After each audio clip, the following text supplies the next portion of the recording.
কামের থেকে আইসস? এদিকে আয়, তোর লগে কথা আছে না, হ অফিস থেকে আইলাম।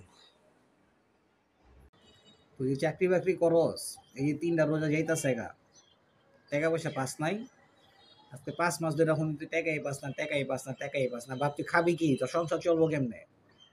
হ্যাঁ, আমার কই বয়স আছে তোরা বহায় বহায় আমি খাওয়ামো? চাকরি করতে না পারলে তুই রিক্সা চালা, জোয়ান সারা। এমনি কি সংসার চলে তোর? হ্যাঁ, না এখনো দেয় নাই, কইলো তো সামনের সপ্তাহে দিব। কত রোজার মাসও তুই এমন করলি, এর আগের রোজার মাসও তুই এমন করলি।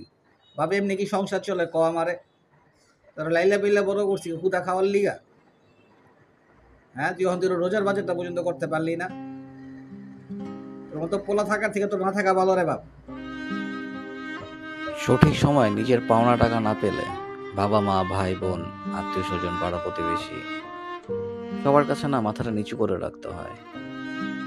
এটাই সত্যি, এটাই বাস্তবতা। পৃথিবীতে টাকাটাই সব।